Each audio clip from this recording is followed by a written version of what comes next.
The first sign that something was wrong came from the Valdris occupation forces on New Busan. General Yexkalar was reviewing casualty reports when his communications officer burst into his command tent. "General, we're detecting massive energy signatures throughout this star system," the officer reported, his voice shaking. "Ships are appearing from nowhere." Yexkalar rushed outside and looked up at the night sky. What he saw made his blood freeze. Streaks of light were appearing across the darkness as dozens of ships dropped out of stealth mode. These weren't the small patrol vessels they had fought before. These were massive warships, each one larger than anything in the Valdris fleet. "How many?" Yexkalar whispered. "We count 67 capital ships, General, and they're all around us." Commander Dong Hyun Yoon stood on the bridge of the dreadnought Seoul, watching the Valdris forces scramble below. His ship was 2 kilometers long and armed with weapons that could crack moons. Around him, 66 other ships waited for his orders. "Communications open a channel to the Valdris ground forces," Dong Hyun said calmly.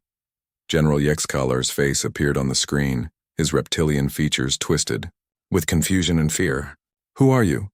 Where did these ships come from?" "I am Commander Yoon of the Terran Federation Navy. The real Navy, not the patrol forces you destroyed. You have exactly 1 hour to evacuate New Busan and return to your own territory." "Impossible!" Yexkalar snarled. "Our intelligence said you only had 200 ships total." Dong Hyun smiled coldly. "Your intelligence was based on what we wanted you to see. Did you really think we would show you our true strength before you forced us to use it?" All across the 20 conquered worlds, the same scene was playing out. Hidden fleets emerged from their concealment, surrounding Valdris forces that had thought themselves secure. Ships that had been disguised as asteroids activated their engines. Space stations that appeared to be mining platforms revealed massive weapon arrays. On New Jeju, Captain Haerin Song commanded a fleet of ships that had been hiding in the system's gas giant for 3 years. Her vessels were equipped with new technology that the Valdris had never seen. When Valdris Admiral Corthessa tried to escape with his fleet, he found his ships unable to move. "What's happening to my engines?" Corthessa demanded from his flagship. "Doctor." Mi Young-jang monitored the attack from her laboratory ship Daejeon. She was the lead scientist behind humanity's most advanced weapons research. For 30 years, she had been developing tools for a war that everyone hoped would never come. "The gravity disruptors are working perfectly," she reported to Captain Song. "Their ships are caught in artificial gravity wells. They can't escape." The Valdris vessels hung motionless in space, their engines straining against forces they couldn't understand. Then Captain Song's fleet opened fire. The weapons they used didn't shoot energy beams or missiles. Instead, they manipulated gravity itself, crushing the Valdris ships like tin cans. "Impossible," Admiral Corthessa gasped as his flagship's hull began to buckle. "No species has this technology." "Correction," Captain Song replied over the communications channel. "No species has shared this technology with you. Humans have been developing it for centuries." Similar scenes played out across human space. On Kepler Station, Commander Woo Jin Kim used quantum disruptors that made Valdris ships phase out of normal space, trapping them in dimensions where they couldn't harm anyone. On Terra Nova, Colonel Soo-jin Park deployed swarm AI that took control of Valdris weapons and turned them against their own ships. But the real shock for the Valdris came when they tried to call for reinforcements. Every mining station, research facility, and trading post that humans had built over the past 3 centuries suddenly revealed its true purpose. They weren't civilian installations at all. They were military bases, disguised and waiting. "Hi."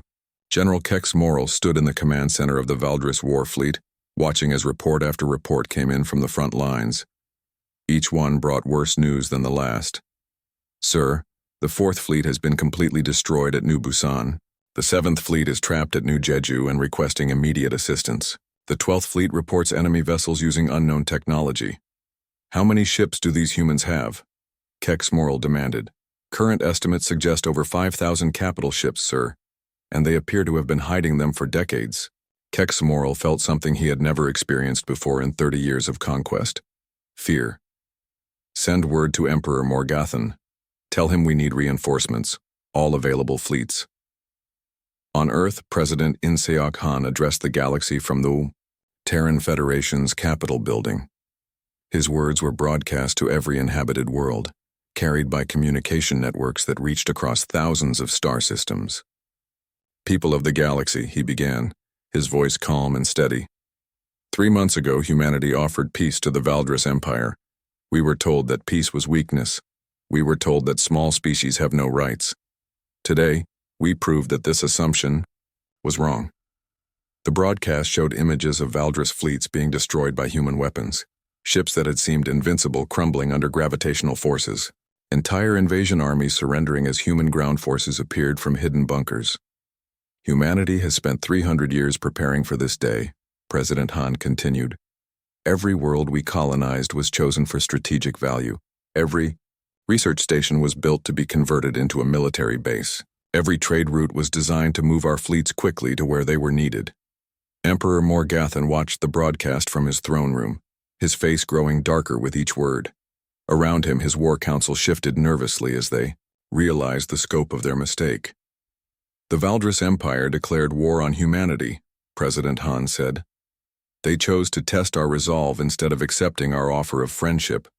Now they will learn what 3 centuries of preparation can accomplish. General Seung-ho Lim commanded the Human Psychological Warfare Division from a secret base on Europa. His job was to break the enemy's will, to fight using their own fears against them. As the Valdris fleets retreated from human space, he put his plans into action. Begin Operation Ghost Fleet, he ordered his staff. Let's show them what real fear looks like. Across Valdris territory, their own communication networks began broadcasting human propaganda. Videos showed the true casualty numbers from their easy conquests. Reports detailed how human forces had been watching Valdris movements for years, learning their tactics and preparing counters for every strategy. The broadcasts revealed something even more terrifying.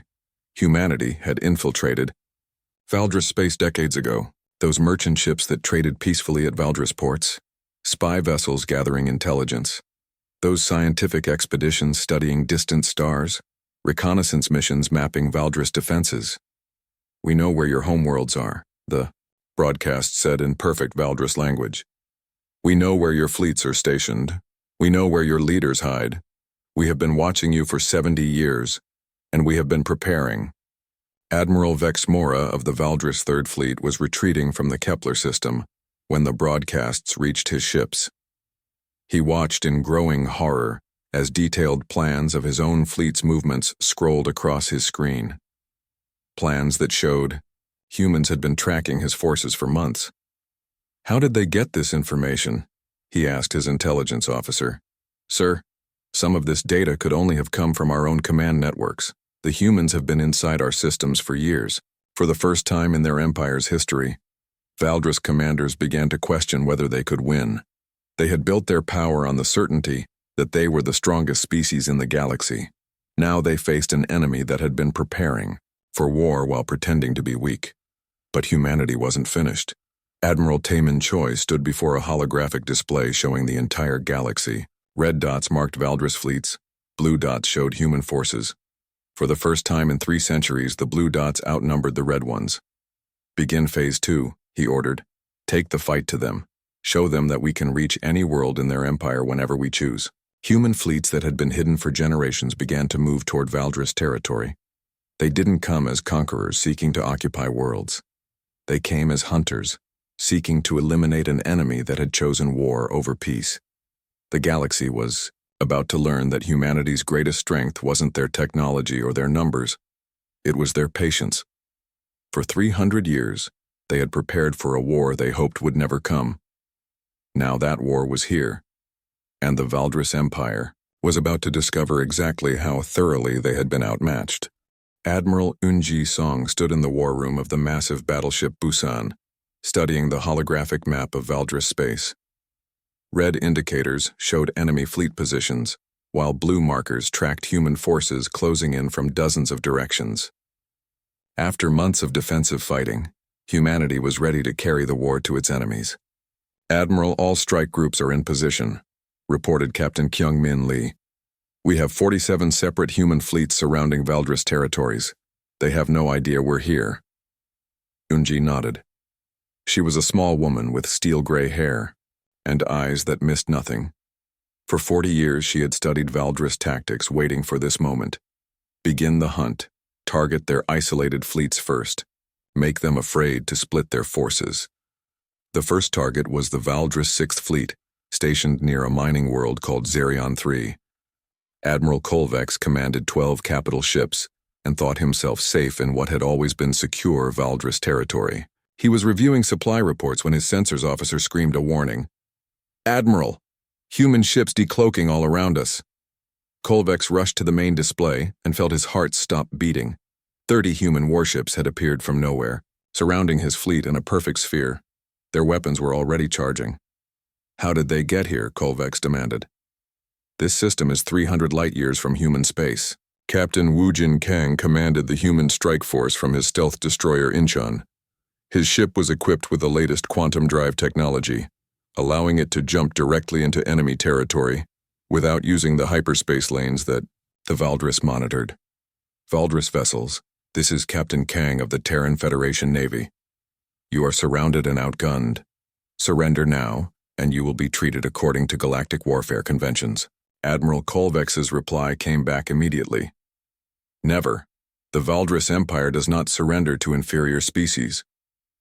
"Your choice," Captain Kang said sadly, then opened fire. The battle lasted 17 minutes. When it ended, the Valdris 6th Fleet no longer existed. 12 capital ships had been reduced to glowing debris, and Admiral Kolvex was dead. Captain Kang's fleet had taken no casualties at all. Similar attacks happened across Valdris space. Human forces appeared without warning, destroyed isolated enemy fleets, and vanished before reinforcements could arrive. The Valdris military, which had never faced an enemy that could strike anywhere at will, began to panic. Emperor Morgathan called an emergency meeting of his war council.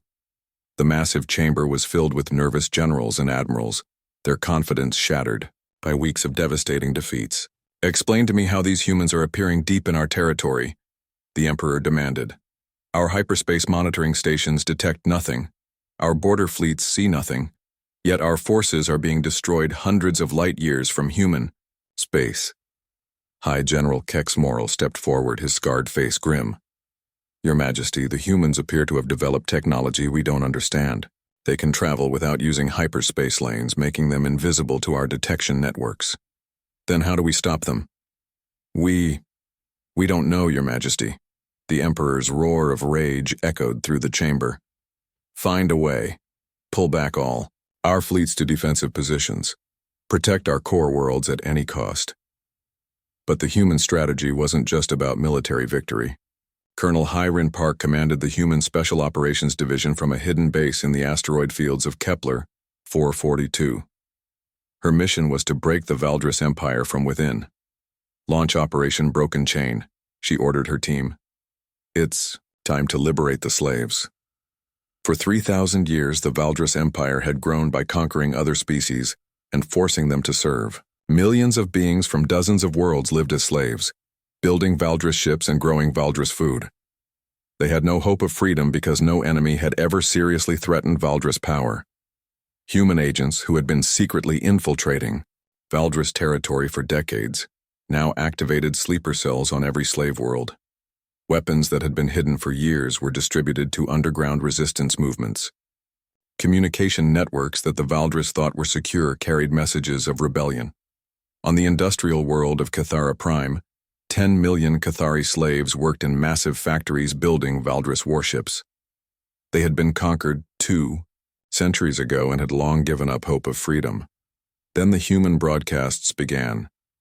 "People of Cathara," the message said in perfect Cathari language. "The Valdris Empire is falling. Human fleets are destroying their armies across the galaxy. Now is the time to rise up and reclaim your freedom." The speaker was Dr. Jin-Soo Park, a human anthropologist who had spent 15 years studying conquered species and learning their languages. His words were carried by hidden transmitters that human agents had placed throughout the slave worlds. "Offer you weapons, supplies, and support," Dr. Park continued. But the choice is yours. You can remain slaves to a dying empire, or you can fight for your freedom. The response was immediate and overwhelming. On Cathara Prime, millions of slaves dropped their tools and picked up weapons. Similar uprisings erupted on 50 other worlds. The Valdris suddenly found themselves fighting wars on dozens of fronts as their own slaves turned against them. General Morkex commanded the Valdris garrison on Cathara Prime. He watched in disbelief as his orderly industrial world erupted into chaos.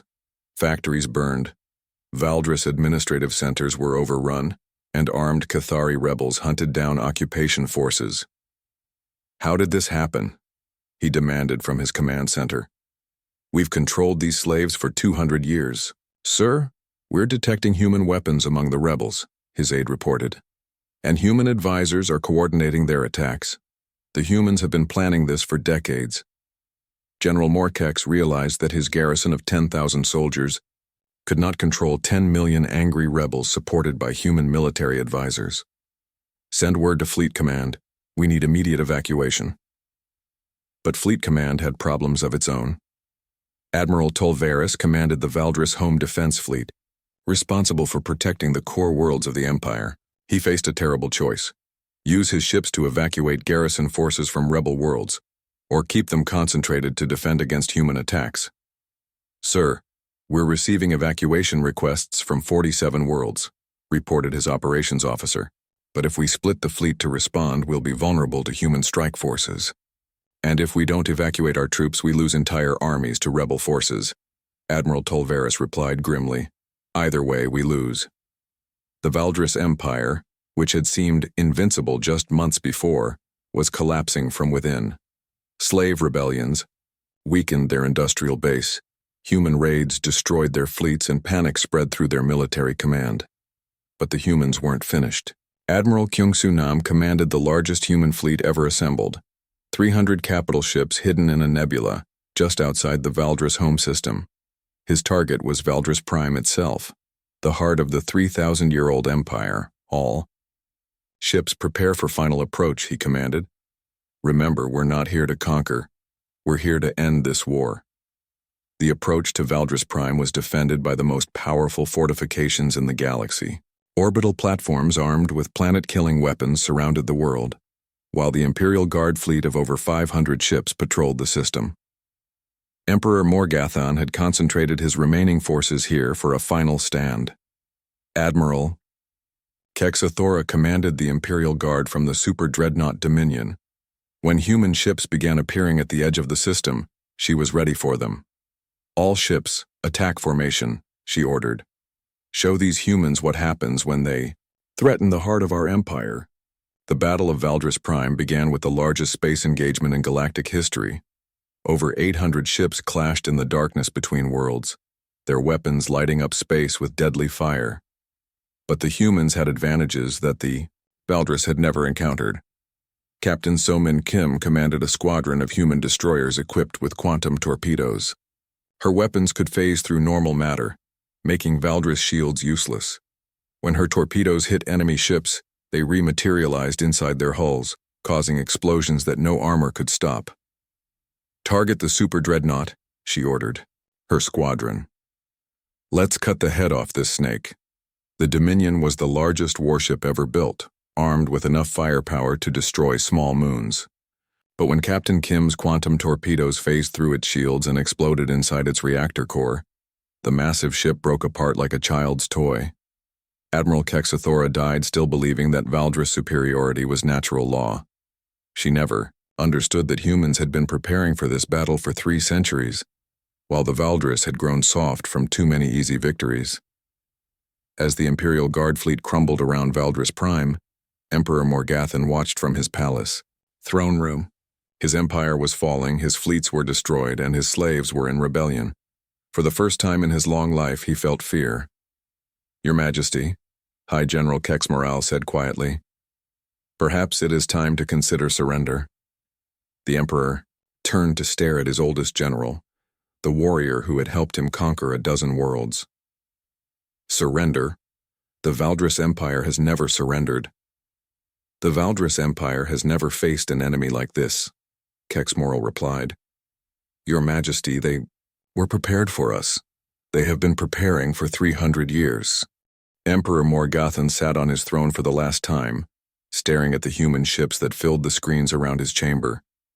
The palace that had been the center of galactic power for 3,000 years was now surrounded by forces that had proven unstoppable. His empire was broken, his fleets destroyed, his slaves in rebellion. Your Majesty, High General Kexmoral said softly, the human admiral is waiting for your answer. The Emperor closed his eyes, feeling the weight of millennia pressing down on him. His ancestors had built this empire through strength and fear. Now he would be the one to watch it end. Open the channel, he said in a voice that sounded older than his years. Admiral Kyung-Soo Nam appeared on the main screen, his expression calm and professional. Behind him, the bridge of his flagship buzzed with quiet activity, as human officers monitored the surrender of the greatest empire in galactic history. Emperor Morgathan, Admiral Nam said with formal politeness, "We are prepared to discuss terms." Terms? The Emperor laughed bitterly. You hold my capital, you've destroyed my fleets, and my own slaves are hunting my soldiers. What terms could you possibly offer? Unconditional surrender, Admiral Nam replied without emotion. Your military forces will lay down their weapons. Your government will transfer authority to the Terran Federation. War criminals will face trial. Your people will be relocated to designated worlds where they can live peacefully under supervision. And if I refuse? Admiral Nam's expression didn't change. Then we will remove you by force, and the transition will be far more difficult for your people. The choice is yours, Your Majesty. But the war is over. Emperor Morgathan looked around his throne room one last time. These walls had seen the planning of countless conquests, the celebration of countless victories. Now they would witness the end of everything his people had built. I surrender, he said, the words feeling like poison in his mouth. The Valdris Empire surrenders unconditionally to the Terran Federation. The formal ceremony took place 3 days later, in the same throne room where the human warning had been laughed at months before. Fleet Admiral So Young Choi represented humanity, while Emperor Morgathan signed the documents that ended his empire forever. By this agreement, Admiral Choi read from the surrender documents, the Valdris Empire ceases to exist as of this date. All military forces are disbanded. All conquered territories are released to self-governance. All former imperial leaders will cooperate fully with war crimes tribunals. The signing was broadcast across the galaxy, watched by billions of beings who had never imagined they would see this day. The empire that had seemed eternal was gone, defeated by a species that most had considered weak. But humanity's real work was just beginning. President In Seok Han had appointed Ambassador Jinwoo Lee to lead the massive task of rebuilding the galaxy after the Empire's fall. Jinwoo was a patient man who had spent his career helping different species work together. Now he faced his greatest challenge. The Valdris Empire controlled 3,000 star systems, he explained to the Galactic Council during their emergency session. 57 different species were held as slaves or subjects. We need to help them rebuild their civilizations while preventing chaos and revenge killings. The task was enormous. Some species, like the Cathari, had been slaves for so long that they had forgotten how to govern themselves. Others, like the Brillani, had maintained secret resistance movements and were ready for immediate independence. All of them needed help. Director Haewon Kim was put in charge of the Galactic Rehabilitation Authority, a new organization created to manage the transition. She had spent 20 years studying post-conflict reconstruction on human worlds. Now she applied those lessons on a galactic scale. Our goal is not to rule these worlds, she explained to her staff during their first meeting. Our goal is to help them rule themselves. We provide security, resources, and guidance, but the choices are theirs to make. The Cathari were among the first to be liberated. 10 billion beings who had spent 2 centuries building Valdris warships suddenly found themselves free. Their world was rich in industrial resources but had no experience with democracy or self-government. Elder Kelthera, the oldest Cathari alive, met with Director Kim in the ruins of a former Valdris administrative center. She was ancient even, By Kethari standards, one of the few who remembered life before the conquest. We don't know how to be free, Elder Kelthera admitted sadly. My people have been slaves for so long that we've forgotten what freedom means. Then we'll help you remember, Director Kim replied gently. We'll provide teachers, advisors, and security forces, but the Cathari will decide what kind of society you want to build. Similar conversations took place on dozens of worlds. The humans didn't impose their own system of government on the liberated species. Instead, they helped each group find their own path to freedom. The Valdris themselves presented a special challenge. Emperor Morgathan and his war council were tried for war crimes by an international tribunal. The evidence against them was overwhelming: 3,000 years of conquest, slavery, and genocide. Most were sentenced to life imprisonment on remote worlds where they could do no more harm. But the millions of ordinary Valdris citizens who had simply lived under the Empire's rule were treated differently. General Seung-ho Lim, who had run psychological warfare against the Empire, now worked to help Valdris civilians adapt to their new reality. Many of them have never known anything except imperial rule, he explained to President Han during a briefing. They were taught from birth that conquest was natural, that other species were inferior. Changing that mindset will take generations. The solution was relocation to a group of worlds in the Outer Rim, far from the species they had oppressed. There, under human supervision, Valdris society could slowly transform itself. Schools taught new values of cooperation instead of conquest. Young Valdris learned about other species as equals, not subjects. Former High General Kexa Morale, now a prisoner awaiting trial, was interviewed by human historians trying to understand how the Empire had become so blind to its own weaknesses. We believed our own propaganda, he admitted during one session. For 3,000 years we conquered everyone we met. We started thinking we were naturally superior, that victory was our right. When you humans appeared, we couldn't imagine that. A small peaceful species could be dangerous. Even when we warned you? Asked Dr. Mi Young Jung, who was leading the historical research project. Kex Moral laughed bitterly. Especially then. We saw your warning as proof of weakness, not strength. We thought you were begging for mercy. We never considered that you might be offering us a final chance to avoid destruction. The galaxy's response to humanity's victory was mixed. Some species, especially those that had been freed from Valdris rule, saw humans as liberators and heroes.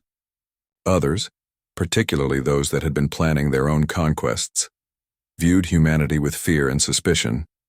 The Zephyrian Confederacy had been expanding aggressively for decades, conquering smaller species and building their own empire. Ambassador Jinwu Li met with their leadership to discuss the new galactic situation. The Valdris Empire fell because they chose war over diplomacy, he explained to Zephyrian Premier Zaldorn. We hope other species will learn from their example. Premier Zaldorn was a careful politician who understood the implications of humanity's victory. Are you threatening us, Ambassador? No, Jinwu replied calmly. We're offering you the same choice we offered the Valdris: peace, trade, and mutual respect, or conflict with species that has proven we can reach any world in the galaxy when we choose to. The message was clear without being threatening.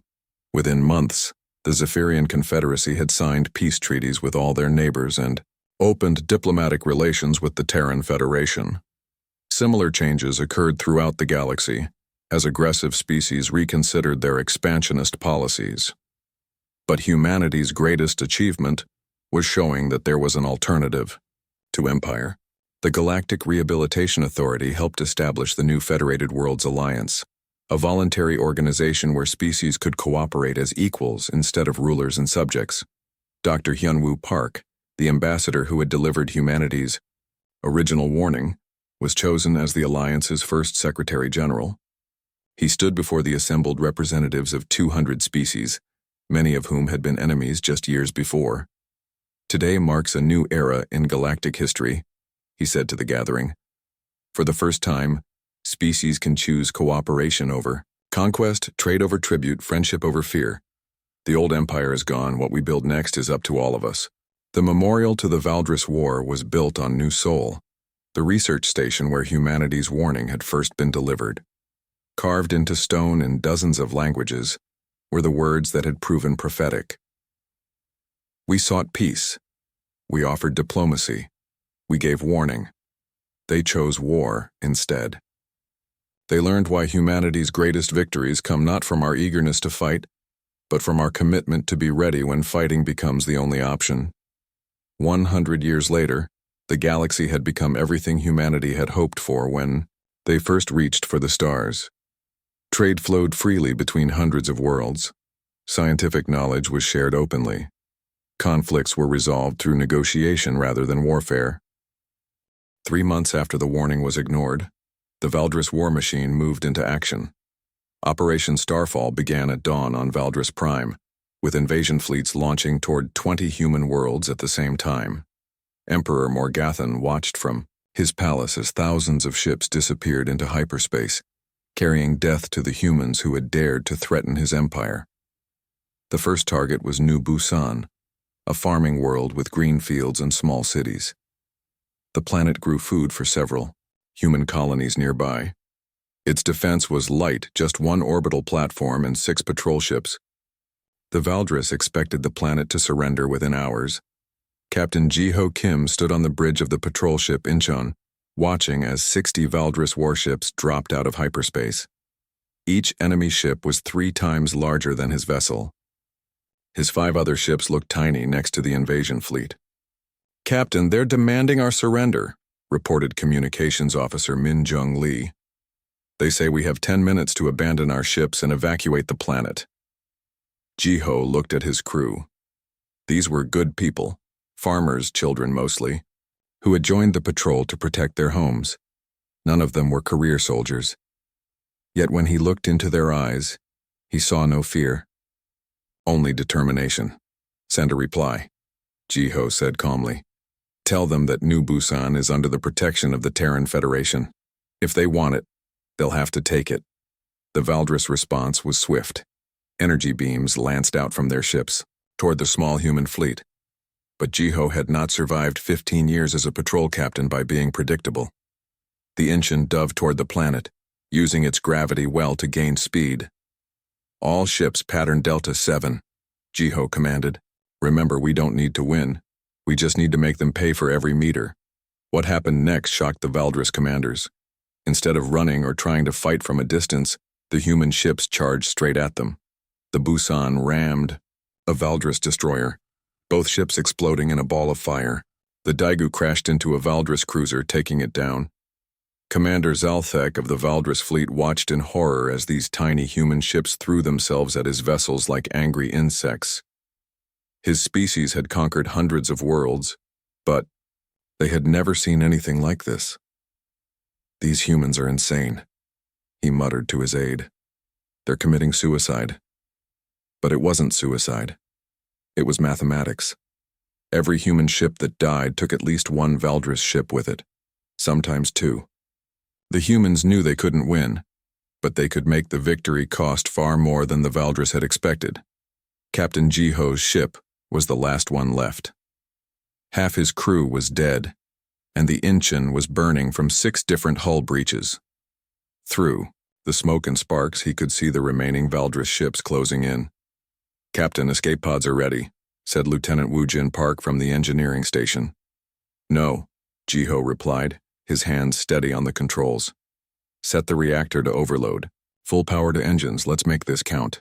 The Incheon accelerated toward the largest Valdris ship, its reactor building to critical levels.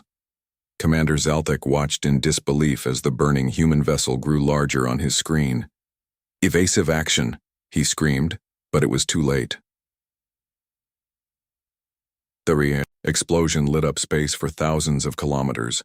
When the light faded, both ships were gone. The Valdris had lost their flagship and their commander. 6 human patrol ships had destroyed 12 Valdris warships. On the surface of New Busan, the evacuation was proceeding with military precision. Dr. Soo-Jin Lee stood in the main laboratory of the Agricultural Research Center, watching as her team loaded critical data onto transport ships. She was a small woman with sharp eyes and quick hands, known throughout the colony for her work with crop genetics. "Doctor, we need to go," urged her assistant, Tae-ho Kim. "The Valdris ships will be here soon." Soo-jin nodded, but she wasn't planning to simply run. "Tae-ho, help me move these containers to the storage bay. All of them." "But doctor, those are antimatter samples. They're for the fusion reactors." "Exactly," Soo-jin said with a smile that made Tae-ho nervous. "The Valdris want our research facilities? Let's give them a research facility they'll never forget." 20 minutes later, the last transport lifted off from New Busan's surface. Soo-jin watched from the pilot's seat as Valdris landing craft descended toward the research center. She had spent 5 years building that facility. Now she was about to destroy it. "All transports, this is Dr. Lee. Clear the area. Full speed to minimum safe distance." Her fingers hovered over the detonator.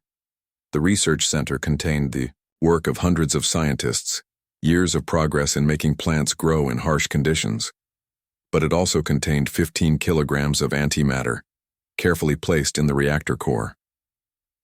The Valdris soldiers were just entering the building when Soo-jin pressed the button. The explosion was visible from orbit. The research center vanished in a ball of pure energy that vaporized everything within 10 kilometers.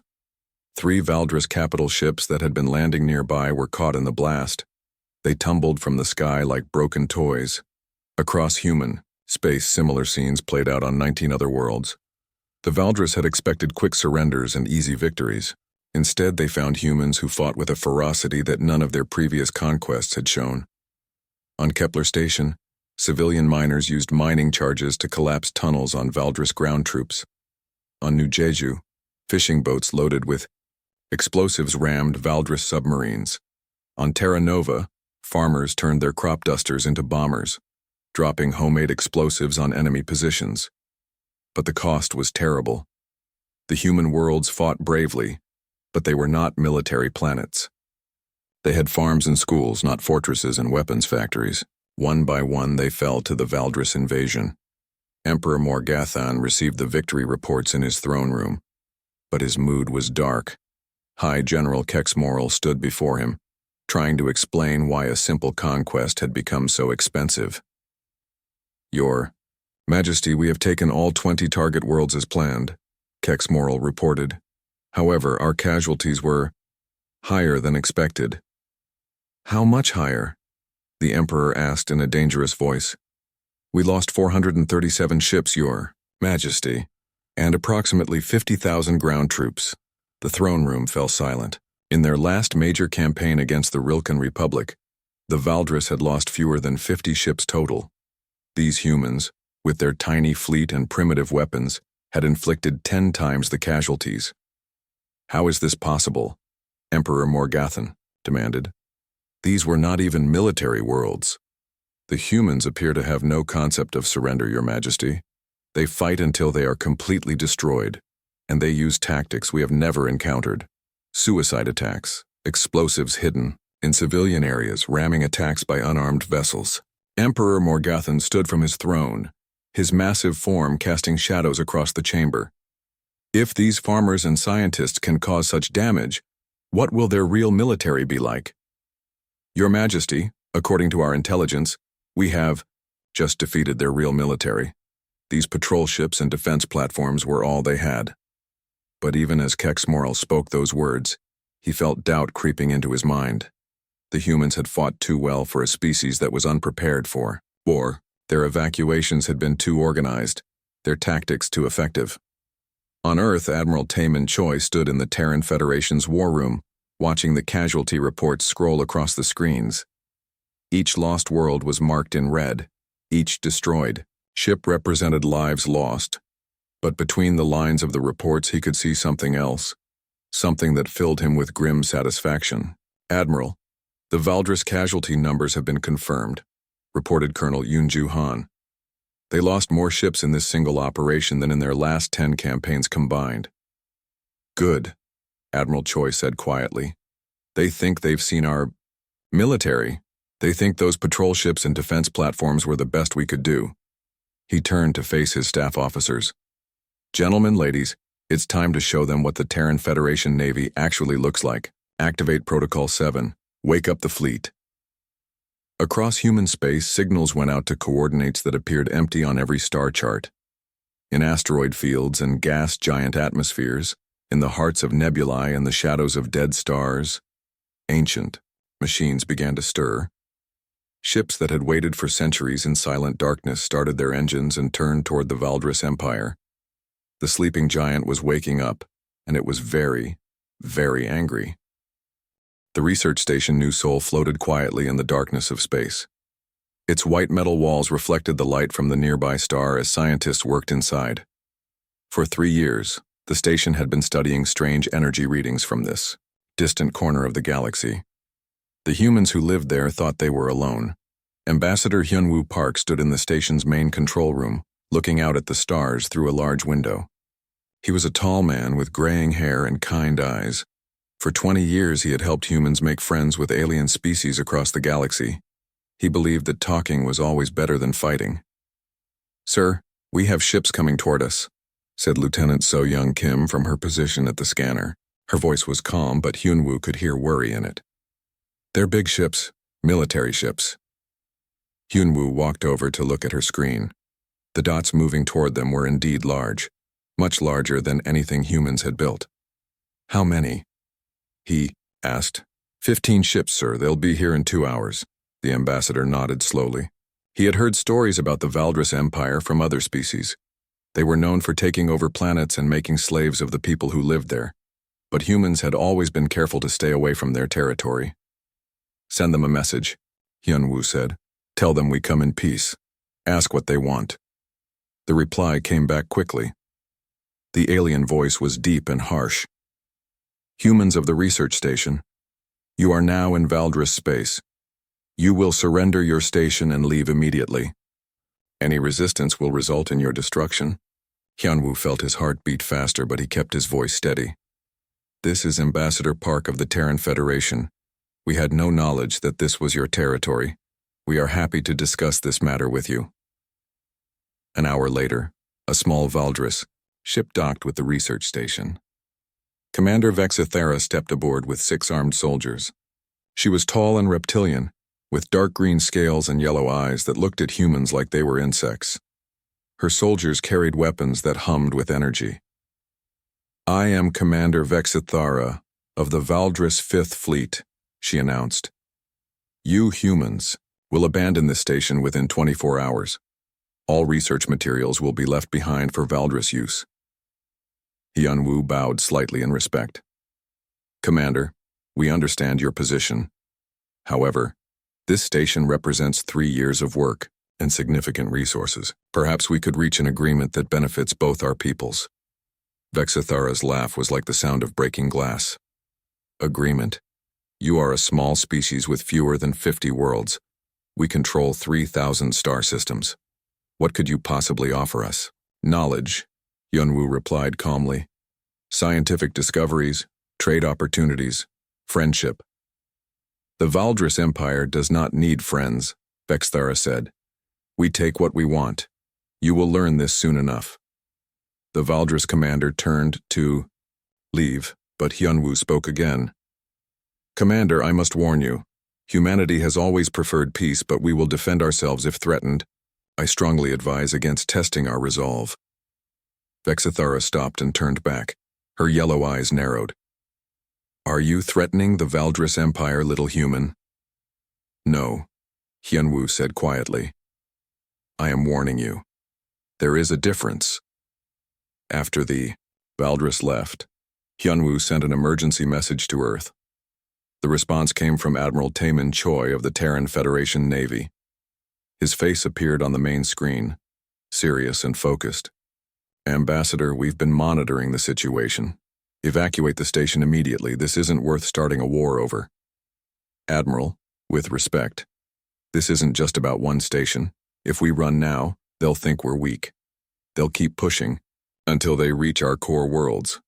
Admiral Choi was quiet for a moment. "What are you suggesting?" "Let me try diplomacy first. Send the formal warning through official channels. Maybe they'll listen to reason." 3 days later, the official warning from Earth reached the Valdris capital world. Emperor Morgathan sat on his massive throne in the center of a great hall. Around him stood his war council, the most powerful military leaders in the empire. The message from humanity played on screens throughout the chamber. To His Imperial Majesty Morgathan and the Valdris Empire, the human leader said on the screen, "We are President Insia Khan of the Terran Federation. We seek peaceful relations with all species. However, we must inform you that humanity will defend itself against any acts of aggression. We strongly advise against hostile actions toward human territories or citizens. This is our final warning." The great hall fell silent for a moment. Then Emperor Morgathan began to laugh. The sound echoed off the stone walls as his generals joined in. Soon the entire chamber was filled with laughter. "Final warning?" the Emperor said, wiping tears from his eyes. "This tiny species dares to warn us? How many ships do they have, High General Kex Moral?" Kex Moral, a massive warrior with battle scars covering his arms, stepped forward. "According to our intelligence, Your Majesty, they have perhaps 200 warships total. Small ones. Their technology is primitive compared to ours." "And how many ships do we have?" the Emperor asked, though he already knew the answer. "Over 50,000 warships, Your Majesty, plus 10 million ground troops and enough firepower to crack planets." Emperor Morgathan stood from his throne. "Then we shall teach these humans their place in the natural order. Prepare the invasion fleets. We will take 20 of their worlds simultaneously. Make examples of them so that other species remember what happens when they dare to threaten the Valdris Empire." The War Council cheered and stamped their feet. Plans were made, ships were prepared, weapons were loaded. On the research station New Sol, Ambassador Yunwu received word that the Valdris had rejected the warning. He looked out at the stars one more time, then activated a secure communication channel. "Admiral Choi, this is Park. They've made their choice. Please inform Earth that diplomacy has failed." "Understood, Ambassador. Protocol 7 is now active. Good luck." Hyunwoo closed the channel and began preparing for evacuation. As the last shuttle left the research station, he watched it grow smaller in the darkness. Soon, the galaxy would learn something that the Valdris Empire had dismissed as impossible. Humanity's greatest strength had never been their eagerness to fight. It was their ability to prepare for war while hoping they would never need to prove how ready they were. The Valdris Empire had just chosen to find out exactly how ready humanity could be. The warning had been given. It had been ignored. Now there would be consequences that would shake the foundations of the galaxy itself.